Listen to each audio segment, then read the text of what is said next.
lain ya. Kak Messi, kita sekarang memulai ibadah sekolah minggu kita nih. Adik-adik yang belum bangun, yuk bangun semuanya ya. Kita harus berpakaian yang rapi ya Kak Messi ya. Terus apa lagi nih Kak Messi? Harus kalau ibadah kita harus sikapnya yang baik, nggak boleh tidur-tiduran, nggak boleh sambil makan. Terus apa lagi Kak? Kak Messi jangan lupa untuk adik-adik di rumah kita harus mempersiapkan Alkitab dan buku tulis karena nanti kita akan mendengarkan firman Tuhan. Oke, kalau gitu kita mau angkat pujian pembukaan kita mau sama-sama menyembah Tuhan, kita mau katakan Allah Roh Kudus.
Adik-adik, sekarang kita mau berdoa. Adik-adik boleh lipat tangannya, tutup matanya, kita satu dalam doa. Tuhan Allah Bapa kami yang bertata di kerajaan surga, kembali kami ucap syukur kepada-Mu Bapa di pagi hari yang indah ini. Engkau masih senantiasa menyertai kami Tuhan. Engkau juga sudah membangunkan kami dari tempat tidur kami tanpa kekurangan suatu apapun. Bapa, sebentar kami akan memulai ibadah sekolah minggu kami. Tuhan sertai kami dari awal, pertengahan hingga akhirnya Bapa. Biarlah ibadah kami ini boleh menjadi ibadah yang berkenan di hadapan Tuhan. Tuhan Yesus, terima kasih Bapa. Haleluya. Amin. Adik-adik, hari ini kita mau kembali mengucapkan ke-10 perintah Allah. Nah, kalau minggu lalu kita udah mengucapkan yang ke-7 dan yang ke-8, nah berarti hari ini kita mau ucapkan yang ke-9 dan yang ke-10. Nah, yang ke-9 adalah jangan mengucapkan saksi dusta terhadap sesamamu. Oke, yang ke-10 adik-adik, jangan mengingini milik sesamamu. Nah, adik-adik, sekarang kita mau angkat pujian kita lagi. Adik-adik semuanya bangkit berdiri ya. Kita mau angkat pujian kita ke mendaki ke Bukit Sion.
bangkit berdiri, kita mau bersama-sama mengucapkan pengakuan iman rasuli.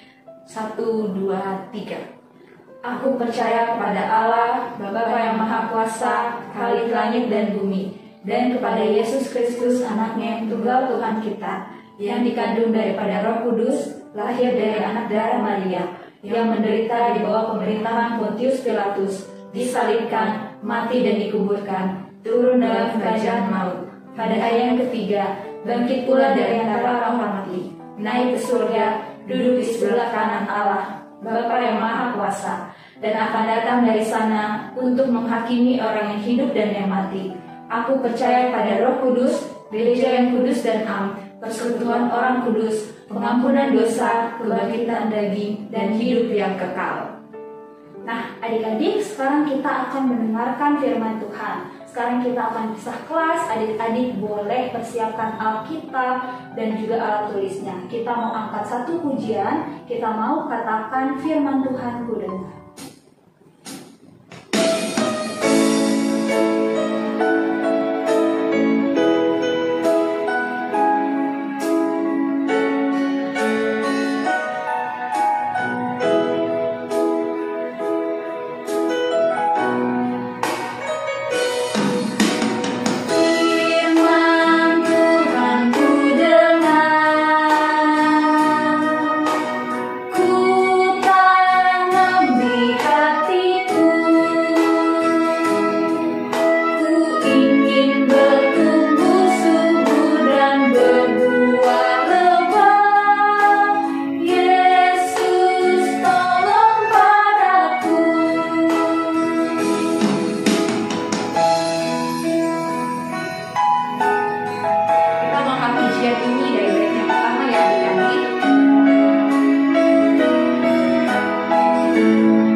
Shalom adik-adik, apa kabar semuanya?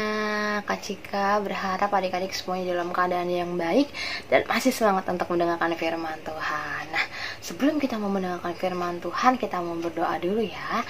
Dan doa firman Tuhan kali ini akan dipimpin oleh teman kita Kalista. Yuk, sama-sama kita bersatu di dalam doa. Teman-teman, mari kita bersatu di dalam doa. Ya Tuhan, terima kasih untuk di pagi hari yang cerah ini. Tiba saatnya kami akan mendengarkan firman Tuhan. Berkatilah kakak sekolah minggu yang akan memberitakan firman Tuhan. Dan berkatilah kami juga. Biarlah firman Tuhan menjadi rema di dalam kehidupan kami. Hanya di dalam nama Tuhan Yesus. Haleluya, amin. Oke, tiba saatnya kita mau mendengarkan firman Tuhan. Dan judul atau tema firman kita pada pagi hari ini adalah kita mau belajar dari dua tokoh, dua murid Tuhan Yesus, yaitu Petrus dan Yohanes yang berani. Dari Kisah Para Rasul 4 ayat 1-31. Nanti adik-adik bisa baca di rumah adik-adik masing-masing. Dan kita juga mau menonton video firman Tuhan tentang Petrus dan Yohanes yang berani. Yuk kita sama-sama tonton video firman Tuhannya.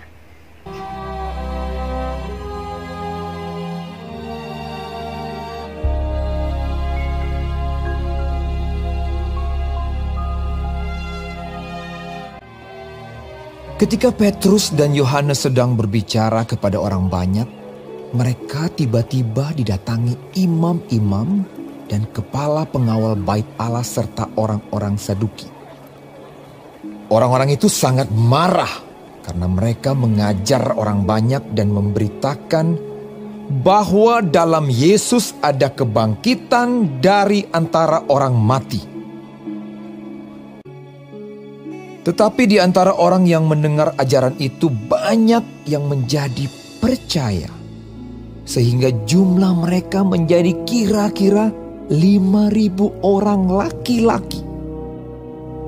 Mereka ditangkap dan diserahkan ke dalam tahanan sampai keesokan harinya karena hari telah malam.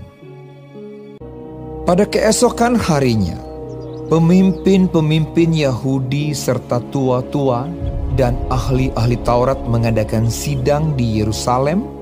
Lalu Petrus dan Yohanes dihadapkan kepada sidang itu dan mulai diperiksa dengan pertanyaan ini. Dengan kuasa manakah atau dalam nama siapakah kamu bertindak demikian itu?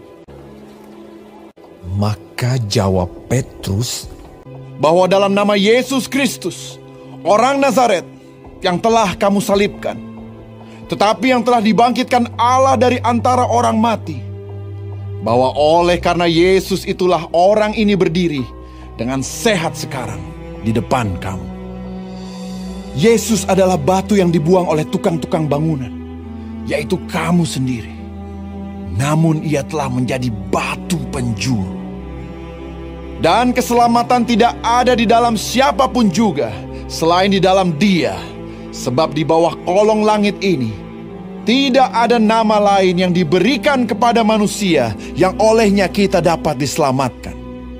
ketika sidang itu melihat keberanian Petrus dan Yohanes dan mengetahui bahwa keduanya orang biasa yang tidak terpelajar, heranlah mereka. Dan mereka mengenal keduanya sebagai pengikut Yesus. Tetapi karena mereka melihat orang yang disembuhkan itu sudah lebih dari 40 tahun umurnya, berdiri di samping kedua rasul itu, mereka tidak dapat mengatakan apa-apa untuk membantahnya. Berundinglah mereka. Tindakan apakah yang harus kita ambil terhadap orang-orang ini? Sebab telah nyata kepada semua penduduk Yerusalem bahwa mereka telah mengadakan suatu mukjizat, dan kita tidak dapat menyangkalnya. Tetapi supaya hal itu jangan makin luas tersiar di antara orang banyak, baiklah kita mengancam dan melarang mereka. Mereka diperintahkan supaya sama sekali jangan berbicara atau mengajar lagi dalam nama Yesus. Tetapi Petrus dan Yohanes menjawab mereka, "Silakan kamu putuskan sendiri, manakah yang benar di hadapan Allah? Taat kepada kamu atau taat kepada Allah? Sebab tidak mungkin bagi kami untuk tidak berkata-kata tentang apa yang telah kami lihat dan yang telah kami dengar." Mereka semakin keras mengancam rasul-rasul itu, tetapi akhirnya melepaskan mereka juga, sebab sidang tidak melihat jalan untuk menghukum mereka karena takut akan orang banyak yang memuliakan nama Allah berhubung dengan apa yang telah terjadi.